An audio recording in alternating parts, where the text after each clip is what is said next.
You're listening to the Precision Shooting Podcast, discussing all aspects of precision and long-range rifle shooting. This episode is brought to you by Impact Dynamics, advanced training for the precision shooter. And now, over to your hosts.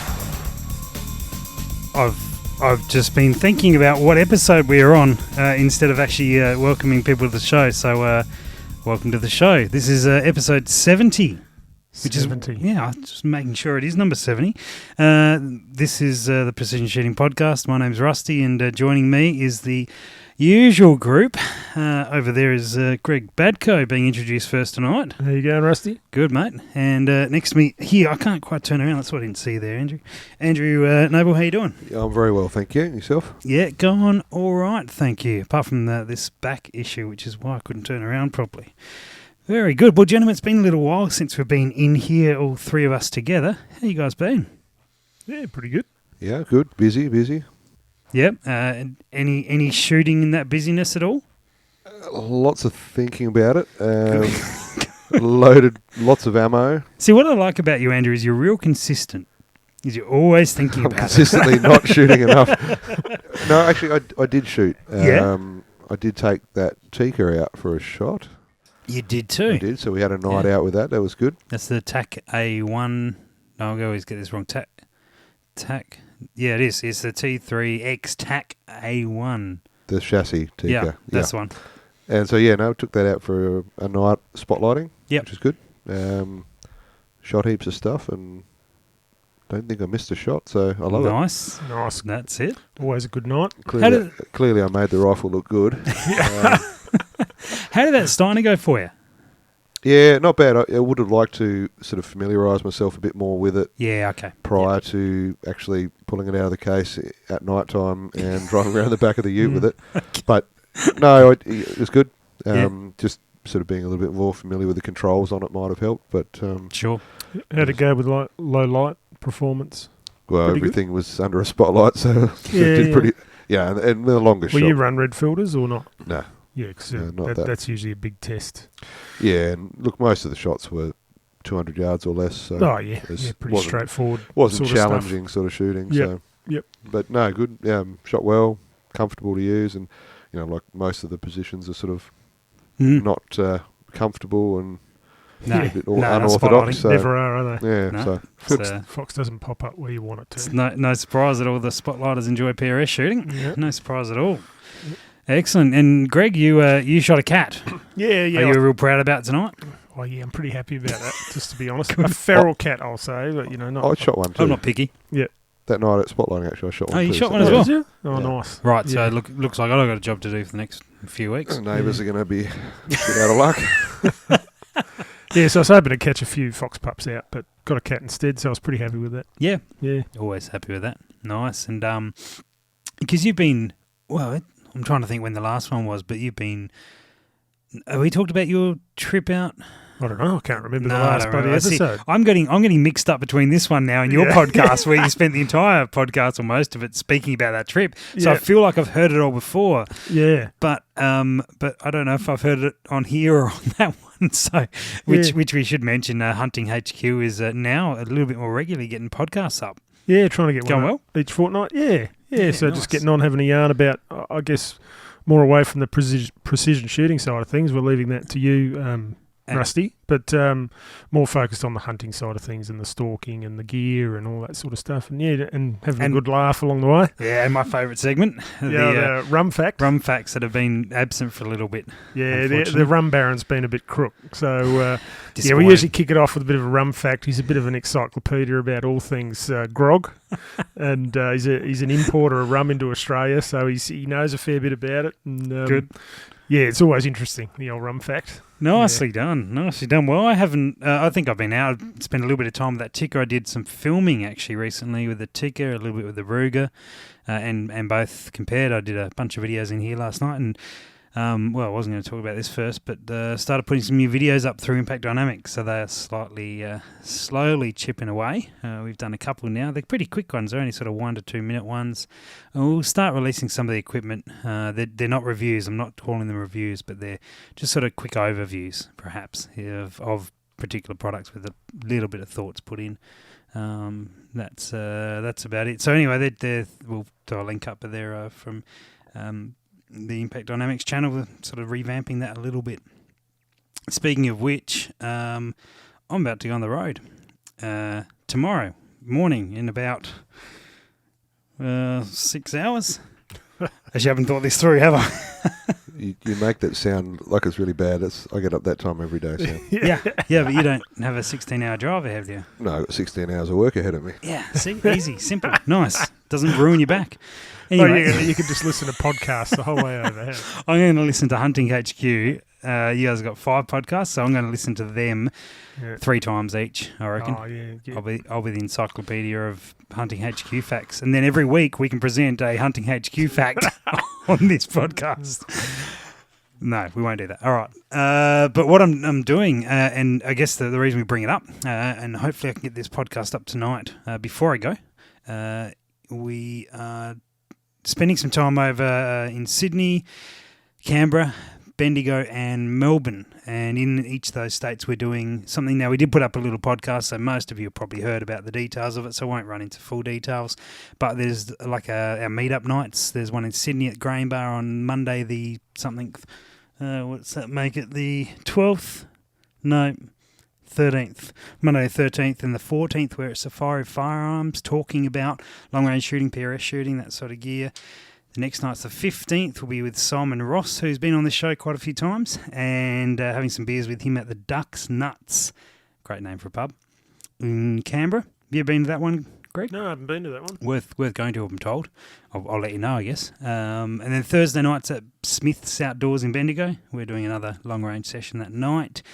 And the Friday night, which is the 17th, puts us back at the Terminus Hotel in Melbourne in North Fitzroy, again for another meet-up there, with a specific focus on ballistic software that night, answering questions and pressing buttons.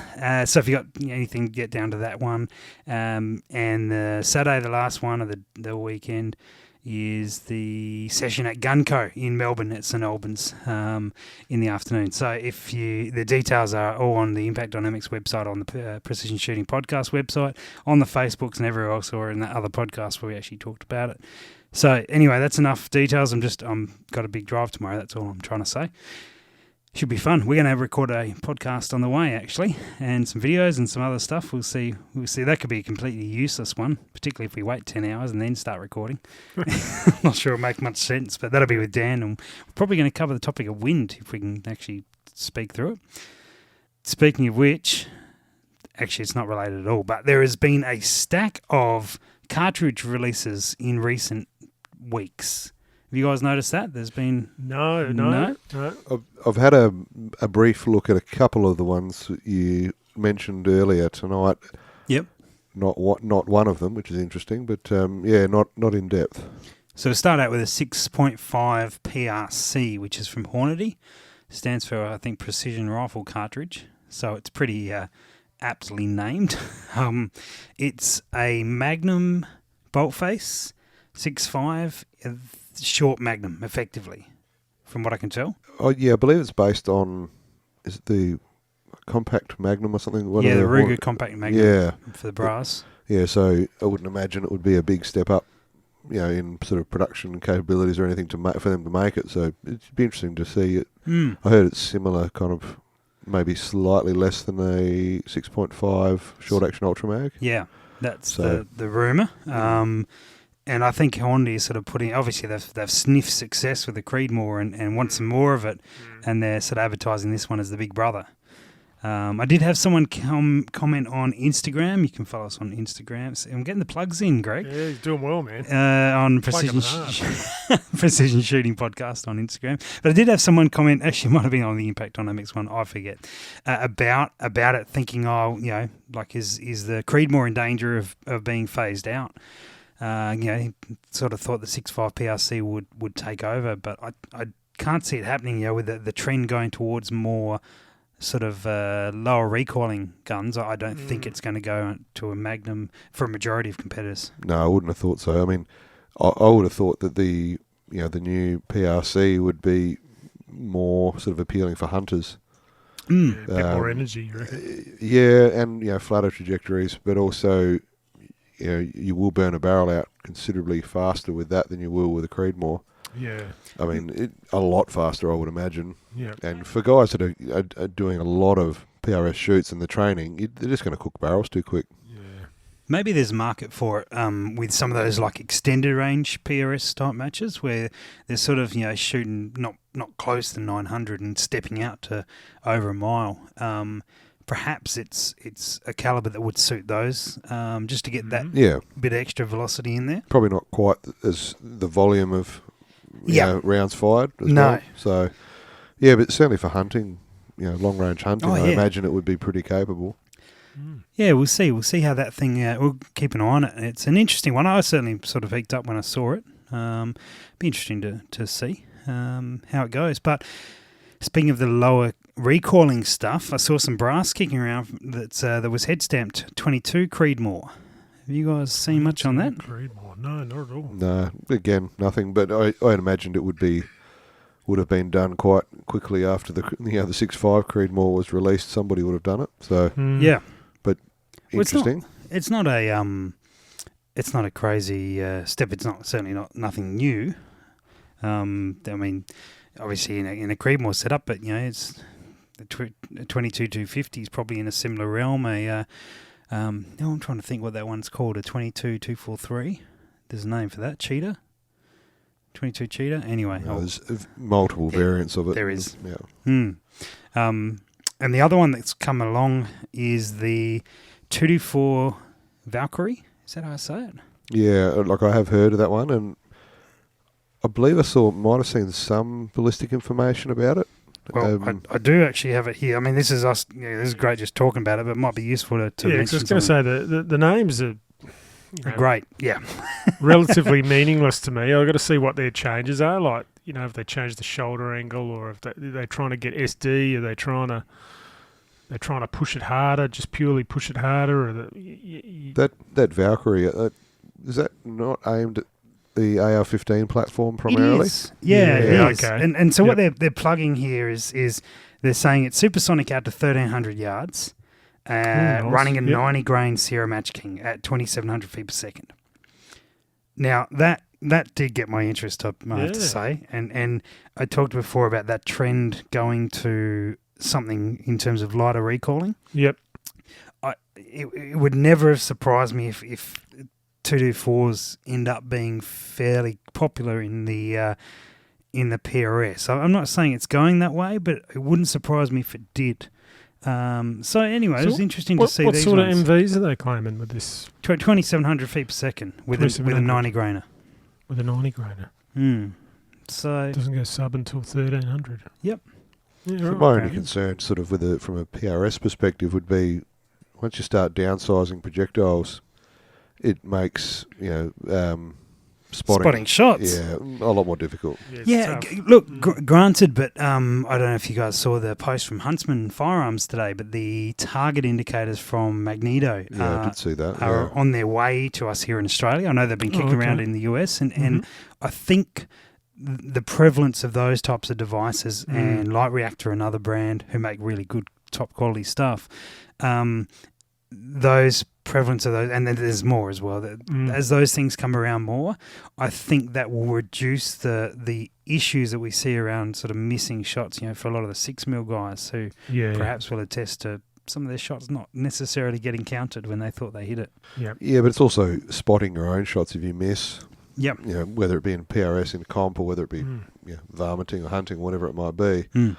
Yeah, fair it point. certainly does help to see your own shot. And Yep. the smaller bullet, the harder it is to see. So it'll be interesting to see. It's interesting that there's a bit of interest. I mean, that earlier in the year, the 22 Nosler came out. And again, that's more of the AR platform, but it doesn't mean that we can't run them in a bolt action, given given what we can do with them. Speaking of bolt actions, now you guys all have seen this rifle, the new Lithgow LA105 Woomera. Or it might have been Woomera first, but anyway, I'm not great with model names, but there's Woomera and there's LA105 and Lithgow make it. You guys seen this one? Yes, Yeah. you have. Yeah. Yeah. So where would that be made? At In Lithgow. in Lithgow. Oh, right. Greg, Okay. that would be a slight in joke, but Lithgow is In Lithgow? made in Lithgow. Yeah. Yeah. I never knew that before. And not even just in the outskirts or anything, literally like a street or two back from the main road. Yeah. Thanks, Yeah. Andrew. Yeah. That's all right. I live to give. Cheers, mate. I love you. Good.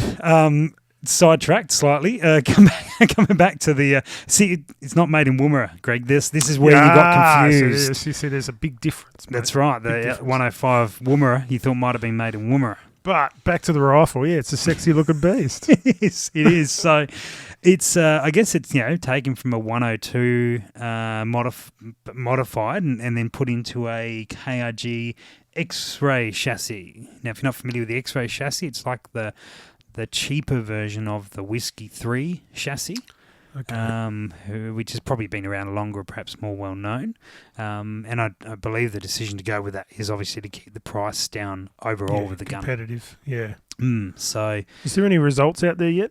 Like shooting results? well, the gun's not out yet. Yeah, so they haven't released anything. Nothing, no. So it's scheduled for second quarter for the 6.5 Creedmoor next year. So a little while to go before we see it. I believe I've been told by people who've shot it that it shoots really, really well, consistently, sort of 0.3, which is nice to hear. But Lithgows generally shoot quite well, so that's I guess confidence in that the Lithgows shoot well. Yeah. I do know that Lithgow entered a bit of a team into the PRS in Mildura and have been working on making this That gun rifle. a very dedicated PRS gun. So Off the shelf. Yeah. yeah, and from the price I've seen about 2,800. Yep. Okay, so it's in For an off the shelf, ready to go PRS. Yeah, it sits right in the middle there, sort of towards the higher side, but not right up the top. Yeah, I think they've made a wise choice there. I mean, you look at the growing interest in not just PRS, but sort of all long range. long range type comps and hunting and whatnot. It would fit quite well into all those fields. Yeah. I think it does, and so it would be good to see. I'm very excited. I know that pre-orders, I believe, have gone pretty crazy with it. Good. Which is excellent to see support for the Australian side of things. Absolutely. And we hope that continues. So we'd love to see some feedback from people. I mean, I know that there's been a lot of interest on Facebook about it. Yeah. So when are they due to actually hit the streets, Yes, so to speak? second quarter next year, Second quarter next 2018. year. So Okay, not far off. So not far That'll off. go pretty quick. Yeah, and that's 6.5, and then I think the next quarter, again, fairly vague timeframes, but at least sort of pins it down to some degree. The 308 will come on board. Yep. And I don't know what other calibers they're planning. Yep. I do hope they're doing a 2-3 because it'd be great to be able to have a training gun. Trainer as well. Yep. Yeah, in the same. Yep. Yeah. But hopefully that X-ray chassis is available as a aftermarket option from KRG. Yep. So you could drop a 102 2-3 into it to run as a trainer. Yep. So that chassis, is that pretty light? Yeah. Yeah, because it looks Relatively pretty light. cut back. Looks, yeah. So it'd probably be a good one to lug around as well, wouldn't it? Yeah, actually, on that episode I'll do with Dan on the drive over, I'll ask him because he runs a Whiskey 3, which is similar style, and you might ask him a little bit about what his thoughts on that 105 are. It'd be good to see. Would it be something you guys would look at? Is it tempt you? Yeah, it's definitely a nice rifle. If I was in the market, I'd definitely have a real close look at them. I'm obviously keen to see results from a reloader. Once a reloader gets hold of it and what they can produce out of it, and I'd be pretty keen to see that. Yeah. Yeah, and hopefully they can keep up with demand. Like, supply and demand's a big one. I mean, if they get swamped and can't get them out the door, it could put a lot of people off. But hopefully they prepared for that. Yeah, they've supplied defence in the past, haven't they? So still do. Yeah. So if they can handle those sort of orders, hopefully they can get them out there quick. Problem is they're probably still doing those sort of orders at the same time. So I imagine they're fairly busy. Yeah. Good. I thought I'd best give everyone a PRS update. Now, don't get too excited. I haven't got much information for you but I can tell you that we are aiming to release event dates next year. So there won't be any information released in 2017 about the shoots. We will be releasing hopefully what will be a calendar of events for 2018. So Early next year. Yep.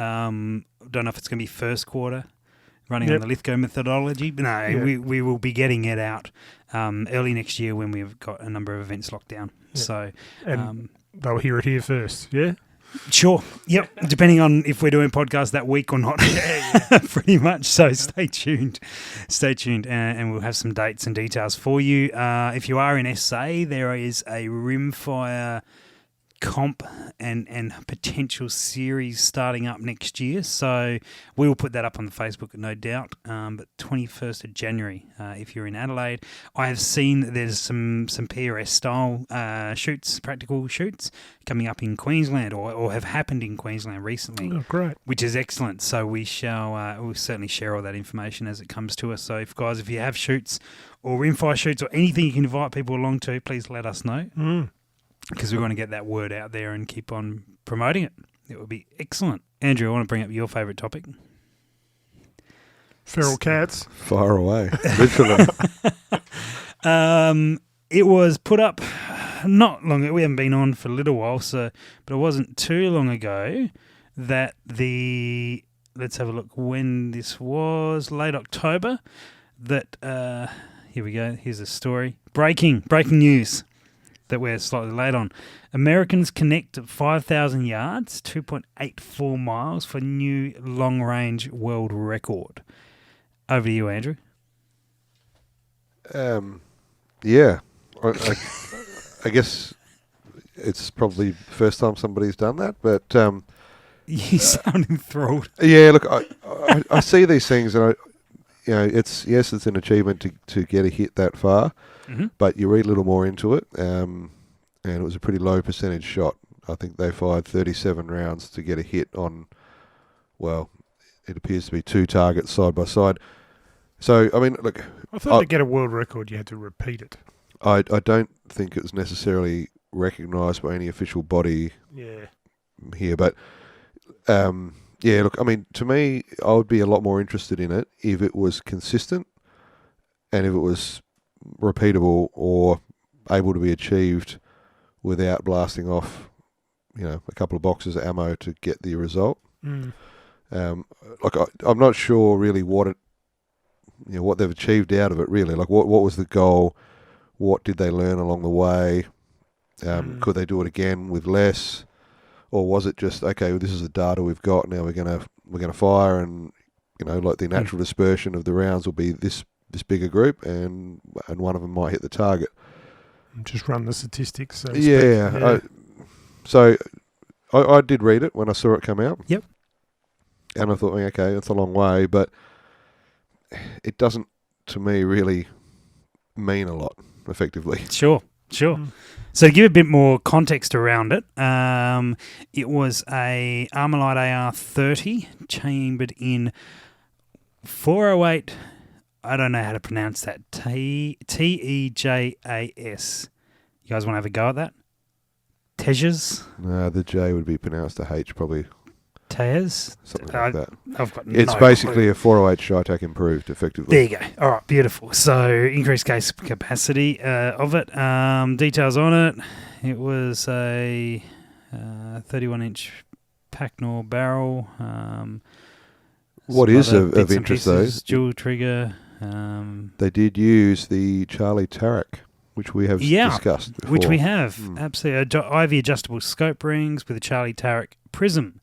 Now, if you don't know what one is, there's sort of like a little, what do we describe it as, a periscope for the end of it, which adjusts X amount of hundreds of MOA, which you'd need for a 5,000-yard shot, one would assume. And the details would here that they had batches of 10 rounds with varying powder charges in batches of 10. And they connected with the target on the 7th shot in the 4th batch. So I guess they were effectively trying to see if something grouped as they shot at 5,000 yards. and in flight for 12.81 seconds. See, they're effectively doing a ladder test. Yeah. I mean, the sort of the ridiculous nature of that is it's 5,000 yards. I mean, you look at the variations that are going to happen. That's a long way. You know, look, they did hit the target. You can't deny that. But what would be impressive if they hit it, say, 3 times? Totally, and I'm just trying to see if they've got any information there about having shot it multiple times, which I don't. It doesn't say, so I assume not. Yeah, look, I would presume that now they've hopefully got the rifle sorted out. They might actually try for that consistency. Yeah, back it up with something. Yeah, and they've obviously gone to a fairly detailed extent to get where they are. So I'd be surprised if we didn't see more from those guys. Yeah. And hopefully, and that would be more impressive to me. Like what they've done now is sort of there's the development of the gun and the system. So it'd be nice if they, like a 5,000 yard pig kill or something like that would be good. Absolutely. Or a cat, perhaps a cat. That'd be even better. So there's credit to where credit due, because I thought it was a good shot, and obviously they decided to aim for something and they got it eventually, and certainly it'd be wonderful to see groups. But I guess these guys, or this sort of concept, is really trying to push the envelope with what's possible. And then perhaps behind that is the guys shooting the king of 2 miles sort of stuff, where they're sort of really working on being able to try and repeat this process and do it consistently. So I think that almost 2 camps exist where there's sort of that how far can we shoot on a really regular basis and know we're hitting it every time, to how far is this actually possible, and perhaps this is at that can it be done type level, and it can be done, perhaps not as regular as would be considered consistent, certainly not regular enough to keep Andrew happy, but the fact that it can be done, hopefully exactly what you're saying, they can refine it and work on it. Yeah, look, it does surprise me they chose a 408 over a 375 variant. Yep. But I'd be interested to see what their logic was in that regard, but so credit to him. The Charlie Melton was the gentleman, former Navy SEAL sniper, owner of Charlie Mike Precision Shooting School. Worked also with Brad Stair of Performance Guns to make it all happen. And there's no doubt there's a swag of the guys there. So congratulations to them, because they set out to do achieve what they wanted to do, and hopefully the knowledge and the information they did learn can filter back down. And they can continue to, exactly what you said, and see if they can group and make it work consistently out there. Yep. Be impressive. Really impressive. Yeah. I mean, it'd be interesting to see sort of how far is possible, attainable. I mean, I guess when you look at the bullet being in flight for so long, there is so much outside the control of the shooter and the gun. There's some skill to get it in the right bloody area. Yeah, no doubt. But I mean, it's one of those things that it's you have the literally the best shooter with the best firearm with the most accurate load in the world, but those little variations in the atmosphere, slight wind changes, you're gone. But you sneeze while you're pulling the trigger, all that sort of maybe if they important were things. Set up on the moon, they could really kind of test it. Yeah, we could maybe get Greg to fund a mission up there. No problem. I got a good visa. You got a good mate, Elon Musk, and you guys are buddies. Didn't you loan him some cash? Build a big battery or something. Yeah. All right, good. I think that covers news. We thought we'd sort of just spend a bit of time talking about some of the news in the firearms world. Is there anything else that you guys are aware of? There's probably heaps we're missing. We're not all over it, but there's just one small thing. This is a wrong fact. No, but this port's pretty good. Okay. AB updated and incorporated. Oh, good call. Incorporated a Steiner rangefinder. I think it's a military rangefinder though. Americans might be able to use it, but wouldn't be available to Australia. But they've this is Kestrel, not AB. AB the app. Sorry, Kestrel. Yeah. Sorry, the Kestrel Elite. Where am I? I'm off on another planet. Must be that port. But anyway, it's Muscat, so you really are. Kestrel have introduced another rangefinder to the Elite. Okay. In the latest update. So. Great. I think we mentioned that when you weren't here, actually. Oh, okay. But do you know the model number for the Steiner? Because I did look it up. It's like a set of binos. military spec binos with a rangefinder built Yeah. in. Okay. And it looked very ITAR, as in it can't come into Australia. That was my impression, but then I just sort of put it to the side. Yeah. Okay. It didn't have a very normal name. It had a very military style model number. Well, I'm hoping to be at Beretta sometime next week, so I will attempt to ask them if that's one that's coming in. We'll try and dig that up. Yeah. See if you can get me that. Yeah, I have a pair. Thanks. Yeah. Cheers. He'll shout us a pair. That's what I heard. Yeah, I Andrew. think Yeah, sounds good. it had some Sounds good. pretty extreme stats on it Yeah, nice. from memory. Yeah, Nice. it was a pretty nice bit of kit. Speaking of AB updating, depending on when you're listening to this in relation to when you checked last, there has been some updates with AB. Yeah, there has. Which is good. There's been a few little things on the Android I saw at some point, a few little button changes and a little bit smoother in some stuff. It's been more consistent, but also on the iPhone, there's been a recent update with a whole stack more. And can you purchase custom drag Yeah, curves? you can purchase custom that's what I drag. thought. Yeah, that's So, the big one. yeah. iPhone's And only waited reticles forever. As for well, that. there's more reticles on the app as well. Oh, is it? Which Yeah, is I didn't know good. about that So one. Yep. yeah, there's some great updates from Ply Ballistics, which is wonderful to see. Yeah, great bit of kit. So we look forward to that, and of course, hopefully some more coming through. The other thing that I wanted to mention, because I talked about it briefly about that Garmin, and we did some photos and stuff when we were at Shot Expo.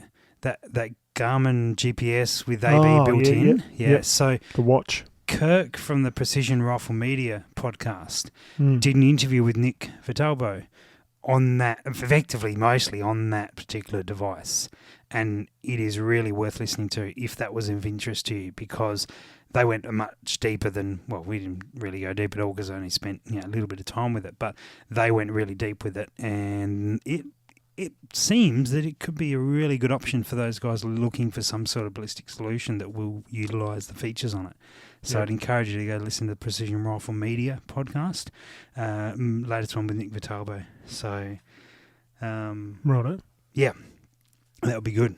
Just quickly before I forget too, in regards to new stuff on the market. Yep. I did see, I think it was only just yesterday or the day before, a company called Kruger Optics. Oh, that's Optical, right. Yeah. Yep. Coming out with a carbon fibre scope. Effectively, I don't know how much of it is carbon fibre. Certainly the main body tube is, by the looks of the pictures. Very little info available at this stage.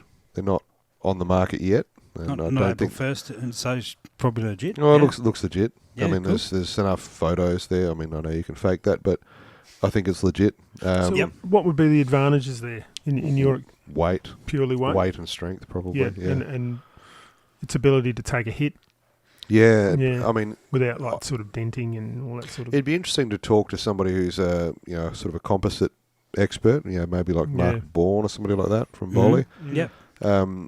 To get his take on it. But when I saw it, I thought, wow, I wonder why that hasn't been done before. Yeah. So, Yeah. I don't really know why it hasn't been done before, but it'd be interesting to see how they go. I think initially they were only talking a couple of different models. Yeah, That- the model I saw didn't look like something that we would use, but certainly for a lightweight hunting gun, I mean, that's your first sort of thought of where it would work. Yeah, I saw there was two. There was one low-powered sort of compact type scope, and then there was a 6 to 18 or Oh, a right, 3 okay. to 18 or something like that. Take it all back then. I didn't see that one. Something similar that we certainly would have longer range applications. However, I think they said the initial ones were only second focal plane.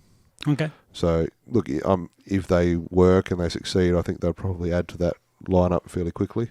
But yeah, sort of certainly worth keeping an eye It's out an for. interesting advancement, I could say.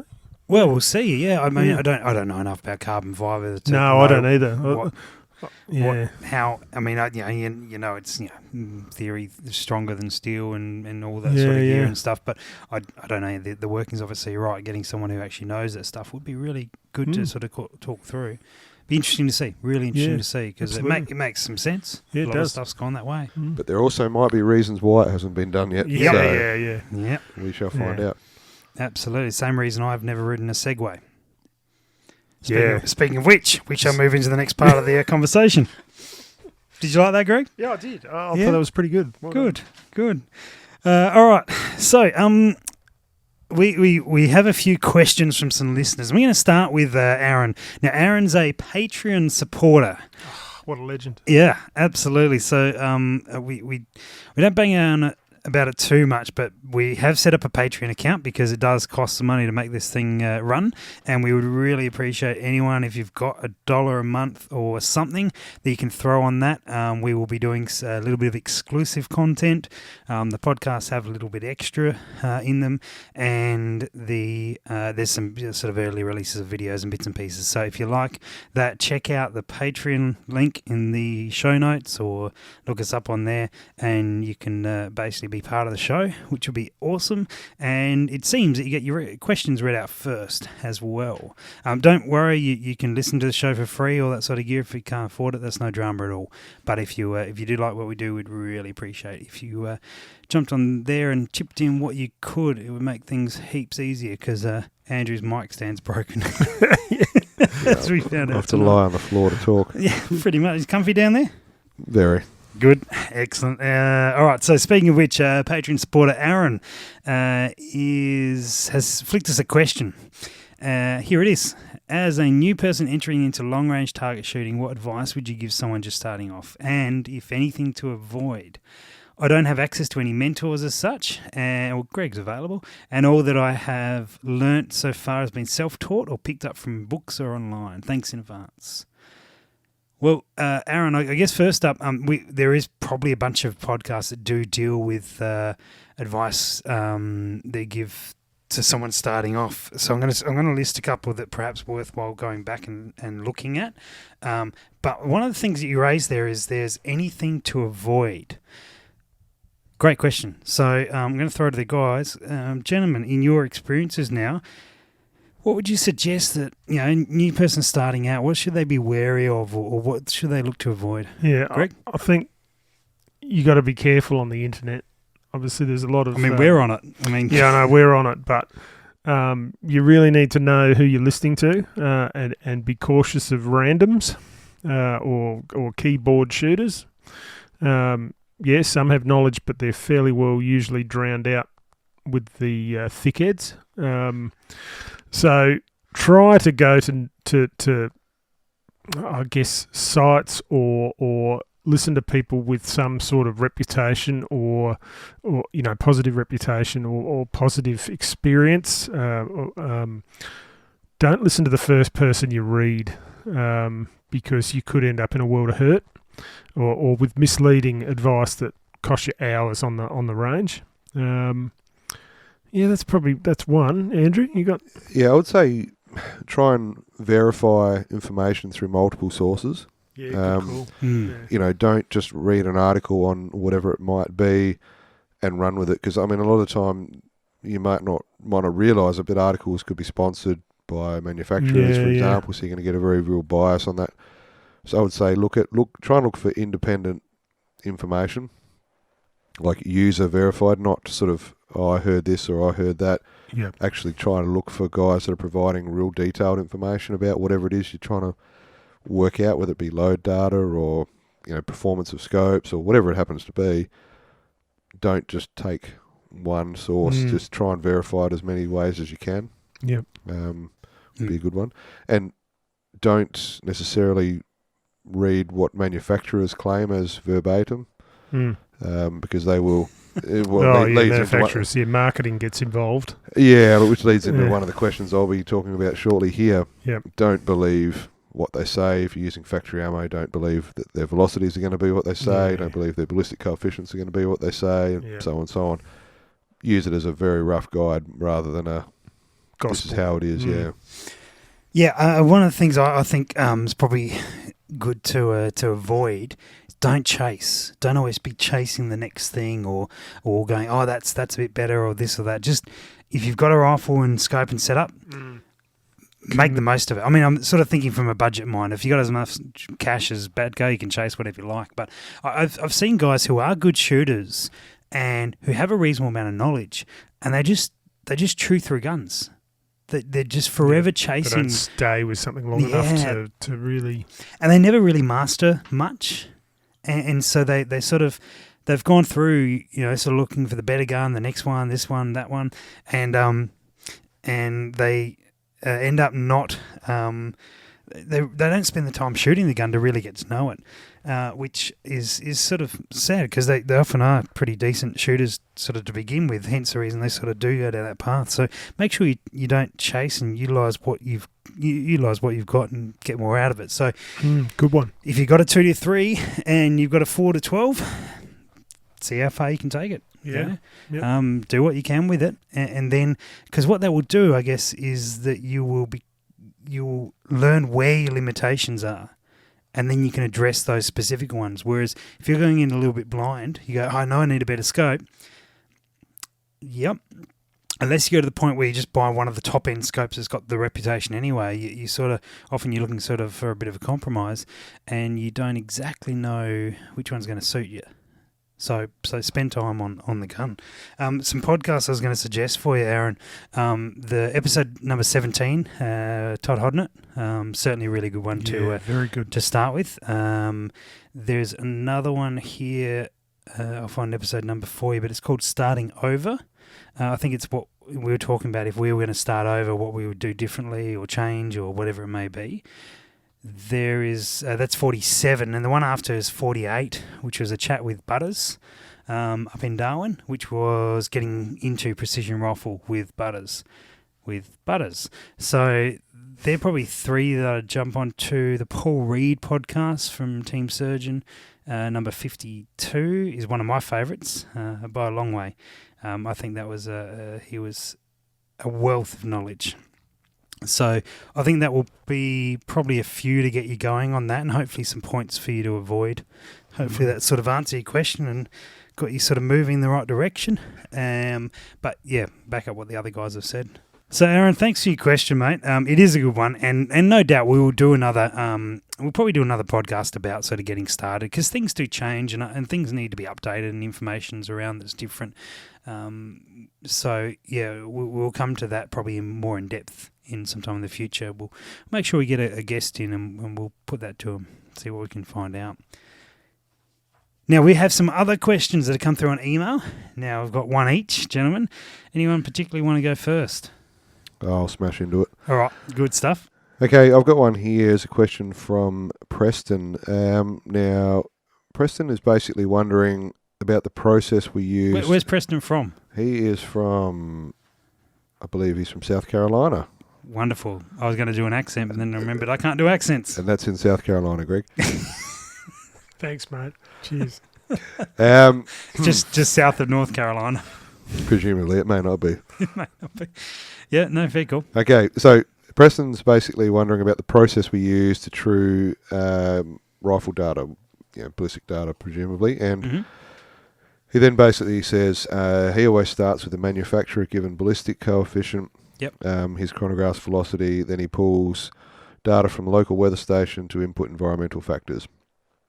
I've found on more than one occasion my recommended holds or scope adjustments here he says he uses ballistics AE are not correct. I'm beginning to assume the manufacturer stated BCs are considerably incorrect, and you would be correct in assuming that.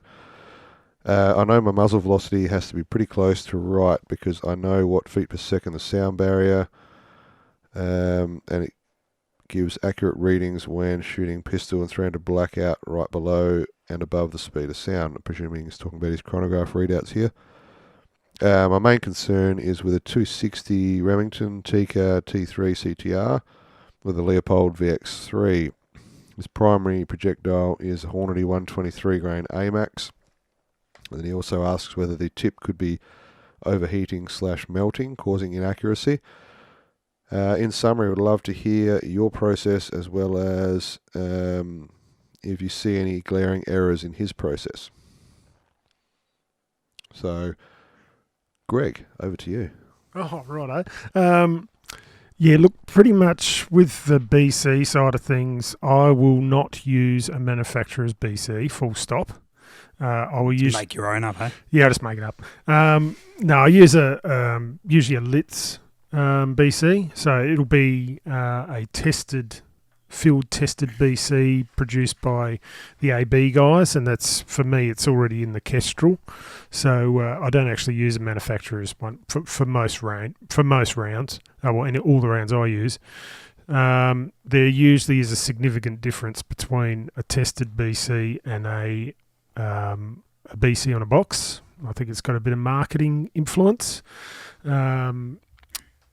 which pushes it right out. So that's one of the variables. For temperature, obviously I'm using a Kestrel, so I have the environmentals of where I'm standing at the time. So that's obviously what's it called, station values, but that's the ideal. You might have a bit of variance getting it from the local station. Hopefully in supersonic that's not going to make a big difference. Maybe in trans and sub it will. But yeah, I use local weather. For me, I don't have a Crony, so quite often I'll zero and I'll actually just throw some shots down range. I'll 0 at 100, throw some shots down range, probably at 500-ish, and I'll adjust to get on in elevation, and I'll put that into my ballistic calculator and true up my my data at 500, and then I use that to get out to as close to the edge of supersonic as I can. Just shy of transonic is the ideal for me. And then I'll do the same process again. I'll try and get on, dial on vertically, and then I'll enter that adjustment as a MV truing, and that trues up all my data basically. So as long as your temperature, environmentals, your BC, and your truing data is correct, it should be pretty much smack on. Yeah, and I think it's worth mentioning. I mean, we do talk about applied ballistics, considerable amount.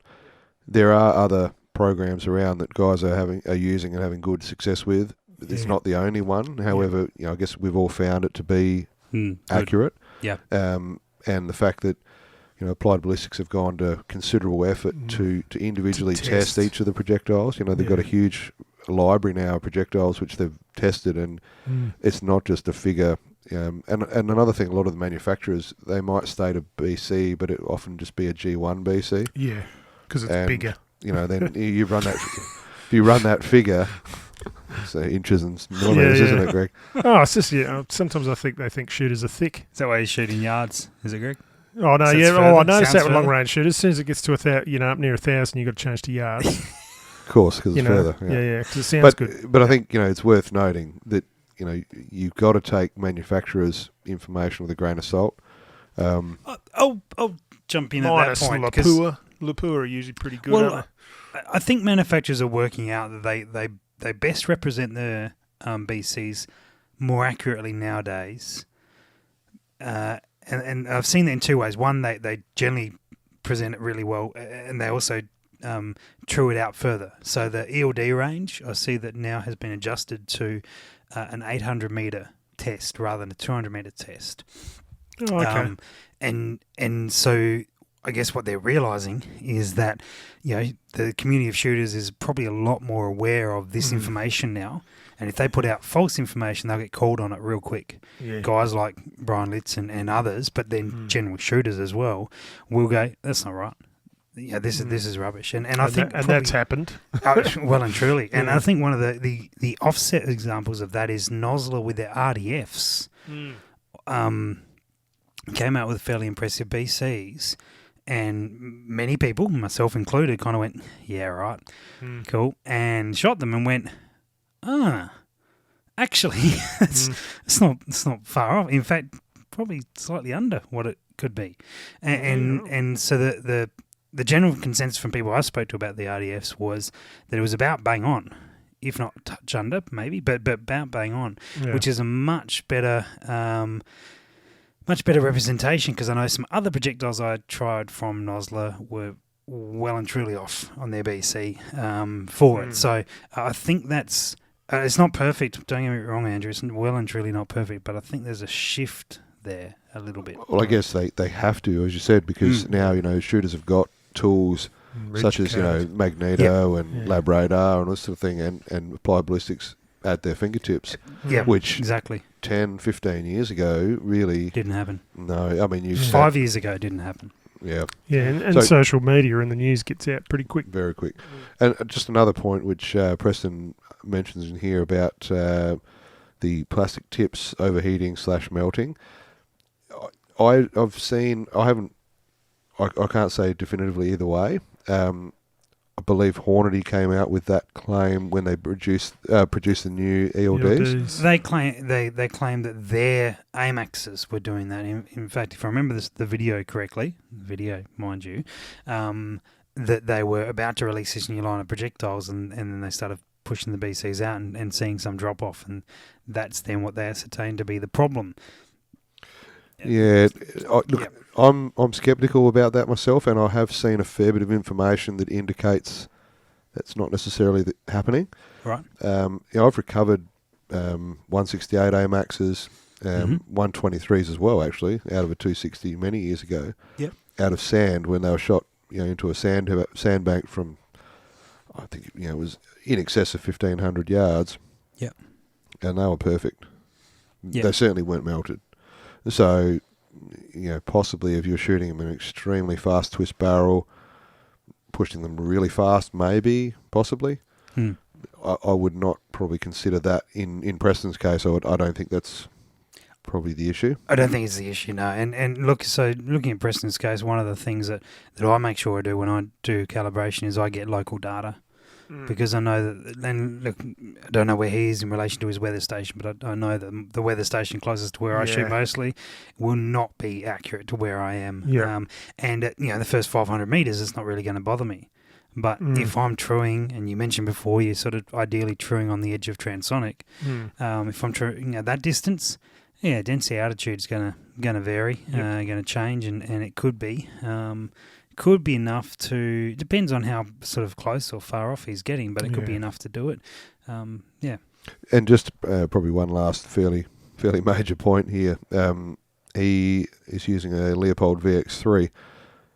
Now, I mean, people have got varied opinions of Leopold, but that scope is effectively a hunting scope.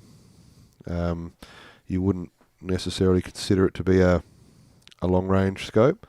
So, I mean, and like we've discussed in episodes before regarding scopes and stated tracking amounts and actual adjustment amounts. Yep. If you're shooting longer range, it could have a very, very noticeable effect. Yeah, well and truly. So what I would suggest would probably be...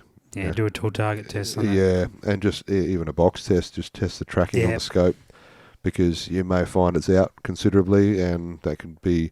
another factor. Yeah, it could be quite a big factor, actually. True. Yeah, one more too is when I've been truing, and I'm talking about AB here because I use AB, and it models crosswind jump. So if you've got some wind happening in your truing, and you need to enter that wind into your AB when you true. Otherwise, it'll be out by the crosswind jump. Yep, click or two. Yep, depending on the distance. That can just cause your truing to be a little bit skew with. Well, that's, I guess, it's one of those things, the more accurate input you can give it, the more accurate result it's going to give you. Yeah. Damn straight. Yeah. Yeah, absolutely. Greg, there's a question there pointed to you. Now, are you capable of reading this one? Sorry, have we finished with Preston's? Preston, hopefully that's answered your question. Yeah. Anything else in there? I think that's, unless he's got some more specifics he wants to send through, I think we've kind of covered the questions. Cool. Yeah, obviously, mate, if there's anything further to that follow-up, please let us know. It's good talking about truing process. We might cover that one day in a podcast, actually, the truing side of things. That's a good thing. It's a good thing to know for everyone. That's a topic I'm going to forget about, so someone remind me about that. Yeah, I'll get round to reminding you about you. That. Probably a listener. No one here in the room is going to remember that. Yeah, true. What are we talking about? I've got to remember how to get home. Good. Another bourbon? All right. Yeah, so this one's for you, Greg. This one's for me. It's from Paul. Oh, geez, how do you pronounce it? Chutter? Paul Shooter? Yeah, well, I'm really hoping it's pronounced Shooter. Shooter? All right, we'll make it Paul Shooter. Why not? All right. I recently purchased a Seiko M10. Nice. And would like a rail mount. that was so dismissive, wasn't it? Nice. Not what I'd use, but no. Bad. It's like I want one. Yeah. I would like to rail mount a Radius laser rangefinder. I'd like to know. Ask Greg and found if it holds true alignment. I've read a little bit about how it can move off quite easily. Also, I'm having trouble finding a distributor in Vic Oz for that matter. Can you ask if there's... yeah. Hang on. All right, there are plenty of videos around on the Radius. Hello. Another note, I'd love to have a chat to you about my thermal drone capabilities. I do believe that email was addressed to me, Greg, not you. Just to clarify. As we said before, there's a bromance developing already. Drone capabilities and what we could achieve together. Oh, this is love. in the long-range hunting world. Thanks for your time. Happy chat. Blah, blah, blah. Yeah, well, I should be catching up with this gentleman next week in Bendigo, which I'll be in Bendigo for that the night at Smith's Outdoors. If you happen to be in Bendigo, please get along. Paul, hopefully we'll see you there, mate. And we'll sort of cut Greg's lunch here. He's getting real excited, so he might give me a love letter to pass on. I don't know. We will find out. I'll whip something up. What, a signed podcast, Mark? But anyway, on to the Radius. I got to say... Is that his question? Right, cool. I'm not 100%... You're not wrapped with it, are you? I'm not over the moon with the mounting system that comes with it. Yeah. I'm very keen for a very similar product to come out with a better the Raptor mount. Wilcox Raptor. Oh, is that... Okay. It's probably about 10 times the price, though. Minor details for Greg. Whatever. Now, what I found is this week instead of the M10. Yeah, what I found is it's great. Yep. Do I 100% trust it at the moment that it's holding its zero, so to speak? Well, not entirely. What I found is when I'm trying to align it, basically what I do is I get it on where I want it, and then I'll give it a couple of taps. We're still talking about the rangefinder, Greg? Yeah. Easy. Just give it a couple of taps, and it just sort of beds it out in its thread, I guess, and then it'll knock it off a little bit, and then you adjust it again, give it another little, sort of tap vertical and horizontal. And I am talking about the Radius rangefinder at this point. Oh, he's losing it.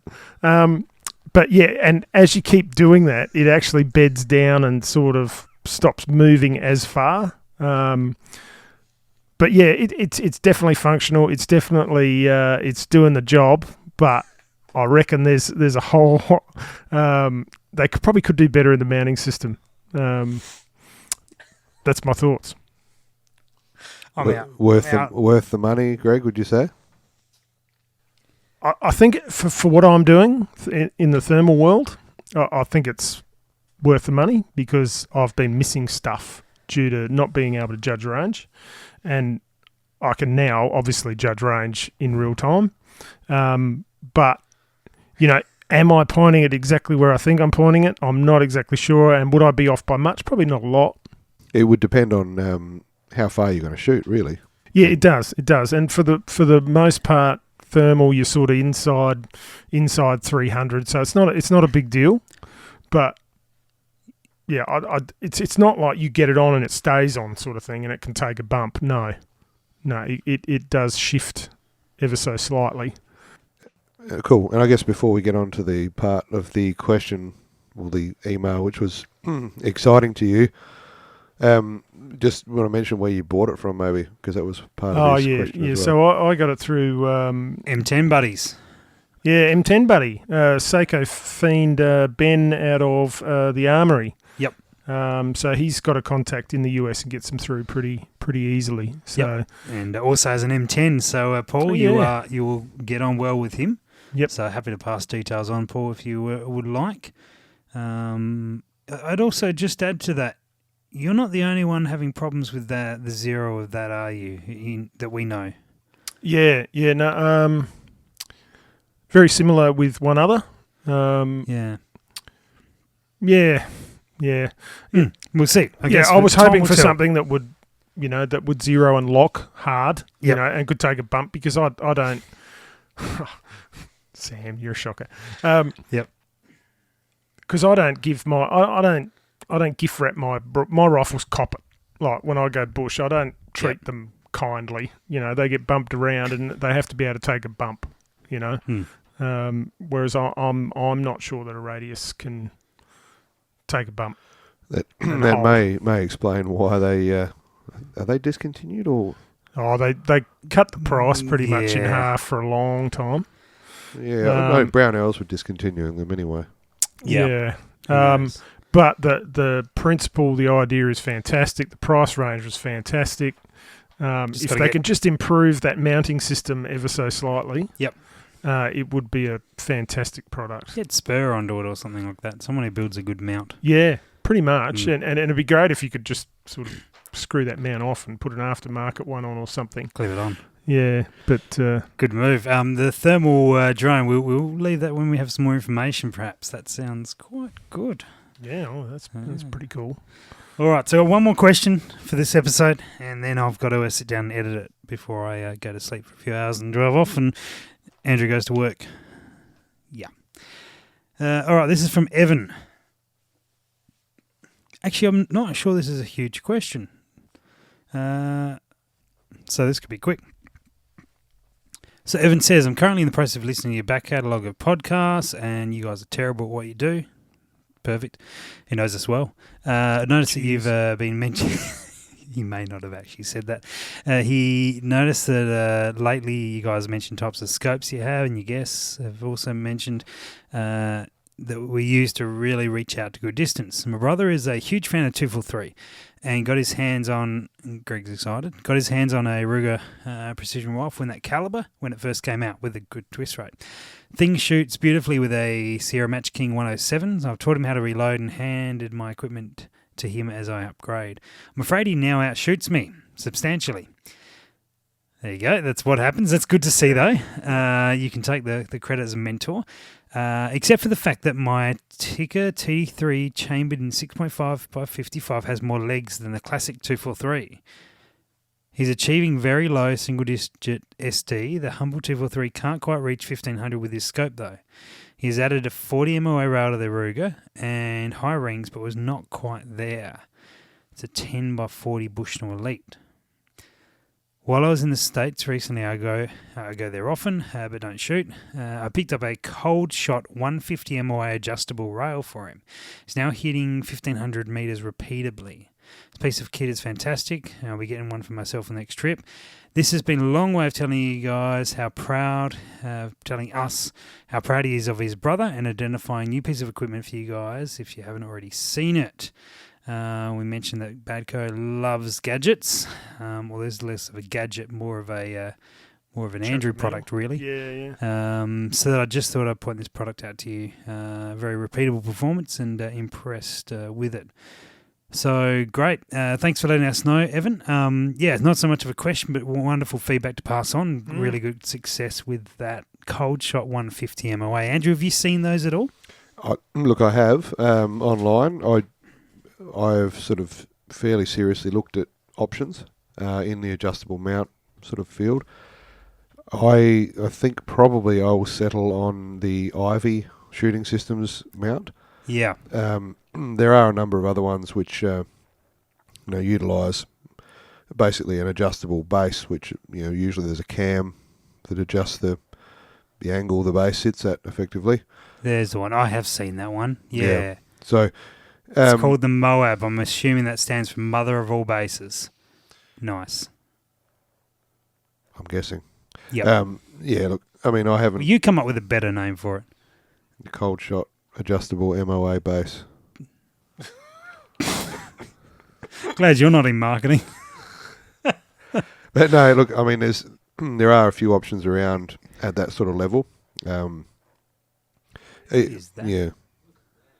Oh, for an M1 and an M14. It's an unusual. Don't bother looking at them here. No. But it's certainly that was one of the ones I had briefly looked at. Slightly different setup to the Ivy, but effectively achieving the same thing. Yep. Just adjusting the angle. So I mean, look, if his brother's been using one and getting consistent results, then it's probably a pretty solid piece of kit. I think with these things, the test would be repeatability. If you were Yeah, he saying, does address that Yeah. he's been repeatable. but if you were sort of say dialing it up and down, maybe over the course of the full travel, sort of from 0 MOA to 150, and just actually testing it on a tall target at 100 meters, for example. I've just tried to Google the Ivy Mountain, and I'm now today's lucky visitor for November the 8th, and I just have to do a survey, and I will get the chance to win an iPhone X. That sounds legit. Guys, excuse me for a couple of minutes while I give them all my personal details. Yeah, I'm sure your credit card details are next. Yep, that's right. Let's try that again. It'd be just like the Nigerian guy that wanted to give me $50 million the other day. Oh, yeah. He's a nice bloke, actually. Yeah. I've had a few chats with him. Or the Russian hot chick. That's probably more like it, but It's really a Nigerian bloke. But oh, really? So, I mean, in talking about repeatability and of adjustment with mounts, one thing that impressed me on the Ivy one was they actually list the repeatability and Oh, return there to we go. zero. so It's a chunky looking mount as well, isn't Yeah, it? it is. It's solid and it's heavy. It's like 2 pounds or more, Yeah, wow. 40 ounces or something. full kilo. Yeah, it is heavy. You're not going to put it on a light gun, but Nice and cheap as well. This is Badco money, these things. well, it worked out to about 1,000 Australian dollars or Yep. thereabouts. However, Oh, okay, I see. They go up to 50 mil. yeah. 50 mil radian. Yeah, so the That's system is very solid, and they do also list their repeatability of adjustments that you see there, which is pretty Yep. good. And I would imagine those repeatability figures, if they're correct, would be probably better than most scopes. Yeah. So, Yeah. so the fact that they're listing that information and it's solid, massive, heavy, solid system sort of sold me on the setup. Actually, I wonder if I can find a price for that cold shot. Just curious to see the difference in dollars. They do look. The cold shot doesn't look quite as impressive as the other. Not to say it doesn't work, but we've got some evidence here from Evan that it does work. So, but I'd be curious to see where they sit price wise.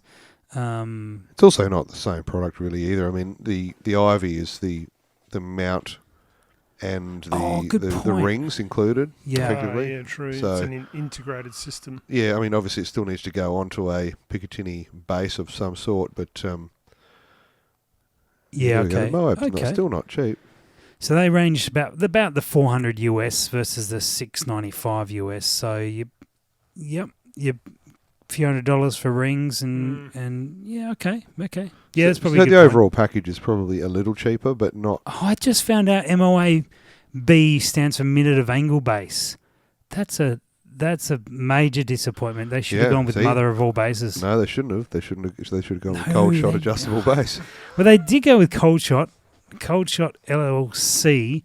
Hang on, there's MR mil radian angle base. Anyway, all right, cool, good. I want to start something that's mother of all bases. That's my plan. Okay, I'm guessing they will probably see you in court. You're going to have to Hey. extend your range over a mile, though, if you get one of those. Yeah, yeah. What are we talking about? Shooting long way. Good. Evan, thank you very much for your email, mate. It is good to. I had seen them, but I wasn't aware that that's what they were. Slightly disappointed in the name, but I do appreciate you bringing it to my attention, and we can certainly put it out there on the podcast, let everyone know about it. Might be a good option for those who are real happy with their ring setups, and a good solution instead of the Ivy. And I'm glad he's doing well with the 10 power. That's shooting really well. You've trained him well, mate. You've trained him well. Cool. Well, gents, I think that's about all we've got time for tonight. No worries. Cool. Good. So, guys, thanks again for listening. Hopefully, we'll see you somewhere in the between Sydney and Melbourne in the next week. And we shall be back. We've got a few more episodes before the end of the year, as well as a bunch of sort of special episodes that we're going to do while we're on the road as well. So, again, if you are that way inclined, we'd love to see you on Patreon and be able to share you some stuff there. And we shall speak to you again in a few weeks. Thanks, guys, for coming in. No worries. Catch you later. Cheers. Thanks for listening to the Precision Shooting Podcast. To continue the discussion, check out our Facebook page. And for more information, head to our website, www.precisionshootingpodcast.com.au. This episode was brought to you by Impact Dynamics, advanced training for the precision shooter.